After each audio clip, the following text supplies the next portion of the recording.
दुर्योधन ने श्री कृष्ण की पूरी नारायणी सेना मांग ली थी और अर्जुन ने सिर्फ श्री कृष्ण को मांगा था।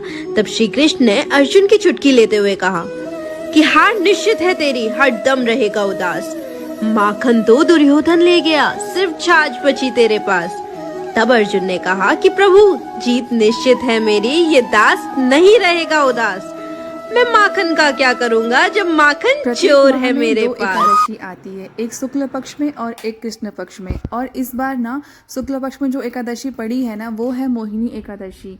और आज उसी का उपवास है मेरा। जी हाँ, मेरा आज उपवास है एकादशी का। मैं एकादशी का व्रत रहती हूँ। तो सबसे पहले जान लेते हैं कि उपवास का मतलब क्या होता है, एकादशी व्रत क्यों किया जाता है। उप का मतलब होता है पास और वास का मतलब होता है रहना। यानी कि एकादशी का जो व्रत है उस दिन मतलब आप जो उपवास रखते हो, आप भगवान के पास रहते हो। इस एकादशी को मोहिनी एकादशी इसीलिए कहा जाता है क्योंकि भगवान विष्णु ने इस दिन मोहिनी अवतार लेकर असुरों का वध किया था। मान्यता है कि व्रत को करने से व्यक्ति के सभी पाप दूर हो जाते हैं और व्यक्ति अपने शत्रुओं पर विजय प्राप्त करता है। इतना ही नहीं, एकादशी व्रत करने से घर परिवार में सुख शांति बनी रहती है और व्यक्ति को धन बुद्धि ऐश्वर्य की प्राप्ति होती है। इसमें कुछ नियम होते हैं जिनका आपको पालन मतलब नियमित रूप से करना चाहिए अगर आप एकादशी का व्रत करते हो तो।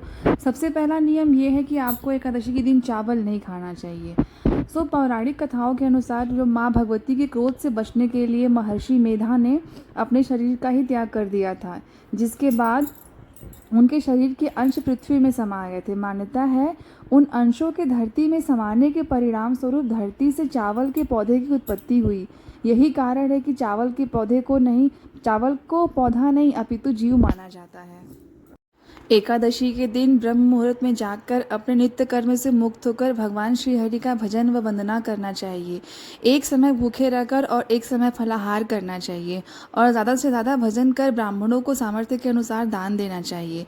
भगवान को ऋतु फल व नैवेद्य का भोग अर्पित करना चाहिए व प्रसाद बांटना चाहिए और बिल्कुल भी असत्य वचन नहीं बोलना चाहिए। और आप कोशिश करें कि आप दिन में बिल्कुल ना सोएं, भगवान का ही नाम लेते रहें और पानी कम से कम पिएं और उसके बाद फिर भगवान का जाप करते रहें। हमेशा बस भगवान की भक्ति में हरे रामा हरे कृष्णा करते रहें। अपने मन को साफ रखें, अपनी इंद्रियों जो हमारी 6 इंद्रियां होती हैं उन पे नियंत्रण रखें, क्योंकि इसका सबसे जो मेन वो बताया गया है कि आपको अपनी इंद्रियों पे नियंत्रण कैसे रखना है। अगर आपको कुछ चीज़ की इच्छा हो रही तो उस पर आपको नियंत्रण कैसे करना है। और बिल्कुल अपने घर को, मंदिर को, बाहर हर जगह साफ़ सफाई अच्छे से रखें। भगवान का स्वागत करें अपने घर में, अपने मन में। बस मैं यहाँ पे नहा धो के अपना पूजा पाठ का तैयारी कर रही हूँ, भगवान का मंदिर साफ़ कर रही हूँ और अब अपने कान्हा जी को, श्री हरि को नहलाऊंगी, उनका पंचामृत से स्नान कराऊंगी और उनकी पूजा अर्चना करूंगी। और अगर आप इसकी सिर्फ कहानी सुनते हो ना, इसका व्रत भी नहीं करते हो ना, तो आपको धन सौभाग्य का आशीर्वाद प्राप्त होता है भगवान विष्णु से। उनकी कृपा आप पे बनी रहती है और आप अपना मन हमेशा शुद्ध रखते हो, कुछ भी आप गलत नहीं सोचते हो। आइए आज आपको मैं इसकी कहानी सुनाती हूँ। मोहिनी एकादशी व्रत की कथा के अनुसार सरस्वती नदी के तट पर भद्रावती नाम की एक नगरी में दुतिमान नामक चंद्रवंशी राजा राज करता था। वहाँ धन्य धान संपन्न व पुण्यवान धनपाल नामक वैश्य भी रहता था। वह अत्यंत धर्मालु और विष्णु भक्त था। उसने नगर में अनेक भोजनालय, प्याऊ, कुएं, सरोवर, धर्मशाला आदि बनवाए थे। सड़कों पर आम, जामुन, नीम आदि के अनेक के वृक्ष लगवाए थे। उसके 5 पुत्र थे, सूमना, सद्बुद्धि, मेधावी, सुकृति और दृष्टबुद्धि। इसमें से 5वां पुत्र दृष्टबुद्धि महापापी था। वह पितर आदि को नहीं मानता था। वह वेश्या, दुराचारी, मनुष्यों की संगति में रहकर जुआ खेलता और पर स्त्री के साथ भोग विलास करता तथा मदिरा मांस का सेवन करता। इसी प्रकार से अनेक कुकर्मों में वह पिता के धन को नष्ट करता रहता था। इन्हीं कारणों से त्रस्त होकर पिता ने उसे घर से निकाल दिया था। घर के बाहर निकलने के बाद वह गहने कपड़े बेचकर अपना निर्वाह करने लगा। जब सब कुछ नष्ट हो गया ना, तो वेश्या और दुराचारी साथियों ने उसका साथ छोड़ दिया। अब वह भूख प्यास से तड़पने लगा, दुखी रहने लगा। कोई उसका साथ नहीं दे रहा था। एक बार पकड़ा गया तो वैश्य का पुत्र जानकर चेतावनी देकर छोड़ दिया गया, मगर दूसरी बार फिर पकड़ में आ गया। राजा की आज्ञा से इस बार उसे कारागार में डाल दिया गया। कारागार में उसे अत्यंत दुख दिए गए। अत्यंत दुख देने के बाद उसे नगर से ही निकाल दिया गया। वह नगरी से निकलकर चला तो गया, वहाँ वन पशुओं के बीच में जाके रहने लगा। कुछ समय पश्चात वह बहेलियाँ बनकर और धनुष बाण लेकर पशु पक्षियों को मार मार कर खाने लगा। एक दिन भूख प्यास से व्यथित होकर वह खाने की तलाश में घूमता हुआ कैंडिन ऋषि आश्रम में पहुंच गया। उस समय वैशाख मास था और ऋषि गंगा स्नान करके आ रहे थे। उनके भीगे वस्त्र के छींटे उस पे पड़ने के बाद उसको कुछ सद्बुद्धि प्राप्त हुई। जो ऋषि थे ना, जब उनके जो भीगे वस्त्र थे, जब उनके छींटे उसके ऊपर पड़े ना, तो उसकी बुद्धि थोड़ी सद्बुद्धि उसको प्राप्त हुई। वह कौंडिन्य ऋषि से हाथ जोड़कर कहने लगा कि हे मुनि, मैंने जीवन में बहुत पाप किए हैं। आप इन पापों से छूटने का कोई साधारण बिना धन का उपाय बताइए। उसके दिन वचन सुनकर मुनि ने प्रसन्न होकर कहा कि तुम वैशाख शुक्ल की मोहिनी एकादशी का व्रत करो, इससे समस्त पाप नष्ट हो जाएंगे। मुनि के वचन सुनकर वह अत्यंत प्रसन्न हुआ और उनके द्वारा बताई गई विधि के अनुसार उसने व्रत किया। इस व्रत के प्रभाव से उसके सभी पाप नष्ट हो गए और अंत में वह गरुड़ पर बैठकर विष्णु लोक को चला गया।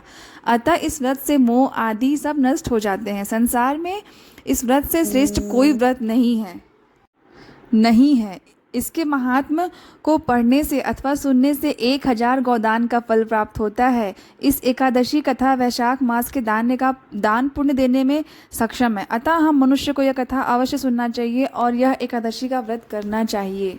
बस कथा मैंने सुना दी आपको और मैं भी अब बस बैठ के सुनूंगी यहाँ पे। और बस अब मैं अपने कान्हा जी का यहाँ पे श्रृंगार कर रही थी बैठ के।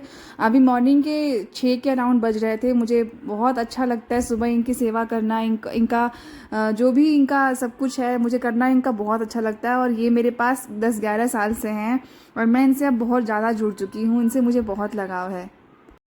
मैंने एक रील बनाया था जो मैंने वीडियो की स्टार्टिंग में लगाया है, और वो रील की जो लाइन है ना, वो लाइन इतनी अच्छी है कि अगर आप उसे कभी ध्यान से सुनना आपको बहुत अच्छा लगेगा कि अगर आपके साथ भगवान है ना, तो आपको किसी चीज़ की आवश्यकता नहीं है। कोई भी चीज़ आपको हरा नहीं सकती। आप हर चीज़ को पाने में सक्षम हो जाओगे। आपकी जीत निश्चित है। बस आप भगवान पर विश्वास रखो और श्रद्धा रखो। अभी आपने वीडियो में देखा होगा मैं कान्हा जी के लिए भोग बना रही थी। आज का भोग थोड़ा अलग था क्योंकि मैं जो भोग आज बना रही थी उनको, वो भोग मैंने इस्कॉन की एक रेसिपी बुक ली थी। उस बुक से मैंने सीखा है और काफ़ी डिफरेंट रेसिपी है। हमेशा कान्हा जी को स्वीट तो नहीं खिला सकते ना, और मैं इनको कुछ खाना बनाती हूँ तो वो भी खिला देती हूँ इनको, जब भी जैसा पॉसिबल मेरे जितनी मेरी श्रद्धा से हो पाता है, जितना ये मुझसे सेवा लेना चाहते हैं ना, मैं उतना कर देती हूँ। 2 बच्चे हैं, उनके साथ मैं कोशिश करती हूँ कि मैं इनको बहुत अच्छे से करूँ क्योंकि ये भी बच्चे ही हैं और जितनी सेवा ये मुझसे चाहते हैं ना, ये करवा ही लेते हैं। आज मैं इनके लिए बना रही हूँ ये मूंगफली और पनीर और खीरा और टमाटर, ये सब कुछ डाल के चाट टाइप का, और बहुत ही हेल्दी रेसिपी है। इस्कॉन की बुक में आपको ये रेसिपी मिलेगी भगवान के प्रसाद के लिए। और बस यहाँ मेरी पूजा हो चुकी है। यहाँ मैंने 3 दीपक जलाए हैं। पहला दीपक जो मैं घर के बाहर रखती हूँ, और दूसरा दीपक जो मेन मंदिर में मेरा हमेशा जलता रहता है, और तीसरा जो दीपक है वो दीपक घी का है जो कि मैं पूजा के टाइम ही जलाती हूँ। और यहाँ पे बस आज आप मोहिनी एकादशी के दिन जो दिन है ना, वो दिन सोमवार का है, और कितना अच्छा है कि श्री हरि विष्णु का भी दिन है और हमारे शिव जी का भी दिन है। दोनों दिन एक साथ है। और बस मैं यहाँ पे आ गई बाहर भी मैंने दीपक लगा दिया है। फिर मैं आ जाऊंगी अपने किचन में, अपने रसोई में। यहाँ पे मैं एक धूप जलाती हूँ क्योंकि यहाँ पे माँ अन्नपूर्णा का वास होता है, और बस जो भी हमें जीवन में जो भी खाना पीना मिलता है सब कुछ इन्हीं कृपा से मिलता है। मैं किचन में एक धूप जरूर लगाती हूँ जब भी मैं मॉर्निंग में पूजा करती हूँ, और आरती भी मैं यहाँ पे ज़रूर करती हूँ। बस मैंने यहाँ पे ये धूप लगा दिया, और धूप लगाने के बाद फिर मैंने जो कान्हा जी के लिए प्रसाद बनाया था वो प्रसाद मैंने उनको भोग लगा दिया है, सारे भगवान को लगा दिया है। बस मैं इनको भोग लगाने के बाद अब आरती कर लूँगी। आरती कभी भी आप खाली बर्तन में मत करिए। हमेशा आरती के बर्तन में फूल डाल लीजिए या फिर चावल डाल लीजिए या फिर कुछ भी डाल के आप आरती करिए। कभी भी आरती खाली नहीं करनी चाहिए। और उसके बाद फिर मैं भगवान का जो आरती करने के बाद आचमन दे दूँगी। आचमन देने के बाद उनकी नज़र उतारूँगी। नज़र उतारना बहुत ज़रूरी होता है कान्हा जी का। इतने सुंदर जो लगते हैं, अगर नज़र लगे तो फिर क्या होगा। और उसके बाद फिर ना इनको सब आरती पूजा पाठ करने के बाद मेरा सब कुछ हो गया। फिर मैं एलेक्सा को बोलती हूँ कि तुम श्री हरि स्तोत्रम प्ले करो, क्योंकि अब सुबह हो चुकी है, बच्चे उठेंगे तभी कोई इतना मुझे टेंशन नहीं है।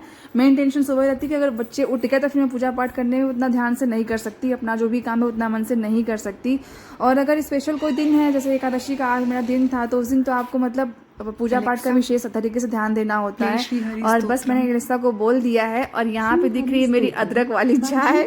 और अब बस मैं अब जाऊंगी, अपना प्रसाद दूंगी जो मैंने कान्हा जी को बनाया था, थोड़ा सा ग्रहण करूंगी। भगवान को भोग लगाने के बाद मतलब वो प्रसाद इतना इफेक्टिव हो जाता है ना कि थोड़ा सा ही खाओ, आपका पेट आराम से भर जाता है, आपको कुछ भी क्रेविंग नहीं होगी, कुछ भी नहीं होगी नहीं और भूख लगी है और भूख लगी है। वैसे तो एकादशी को व्रत को करने के बहुत साइंटिफिक रीज़न बहुत सारे बताए गए हैं, एक दो नहीं है। आप अगर देखना चाहो तो सोशल मीडिया पे बहुत सारे रीज़न है कि क्यों किया जाता है, कैसे किया जाता है। बट मुझे लगता है कि मैं धर्म को ही मानते हुए इस व्रत को कर रही हूँ और मैं ऐसे ही करूँगी। सो बस ये प्रसाद मैंने ग्रहण कर लिया था, बहुत थोड़ा सा मैंने लिया था और बहुत ही अच्छा था ये प्रसाद। मतलब कहते हैं ना कि भगवान को भोग लगने के बाद जो होता है स्वाद उसका और बढ़ जाता है प्रसाद का। बस यहाँ चाय बना ली हूँ और गुरु को चाय दे रही हूँ। और गुरु चाय पीते नहीं है, बट थोड़ा मेरे लिए बस 2 घूंट ले लेके बैठ जाते हैं कि हम लोग कुछ एटलीस्ट टाइम मॉर्निंग में स्पेंड कर पाएँ साथ में, जो भी दिन भर की कुछ बातें हैं थोड़ी बहुत वो साथ में कर पाएँ। और फिर सैमी यहाँ उठ गया था, वहाँ से मुझे झाँक रहा था। आ जाओ आ जाओ शमू आ जाओ आ जाओ।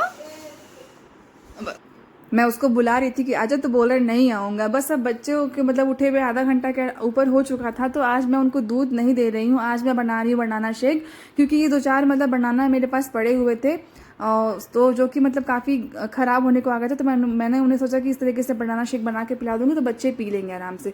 और गुरु को यहाँ पे जो मिक्स स्प्राउट था ना, उसका सैलेड बना के दे दूँगी तो वो भी आराम से खा लेंगे, फुलफिल रहेंगे। और ये भी स्प्राउट काफ़ी अच्छा होता है, आप ट्राई कर सकते हो सब कुछ मिला के।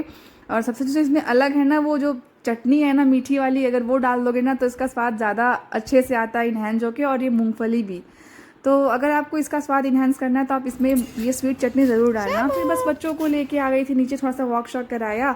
और फिर आफ्टरनून को बनाया था मैंने साबूदाना का खिचड़ी और ये लस्सी। और बस उसके बाद फिर मैंने कुछ लिया नहीं। और बस मैं थोड़ा सा वही स्वीट पोटैटो खाई थी बाद में, लेकिन उतना मुझे खाने का मन नहीं किया तो मैं रख दी थी।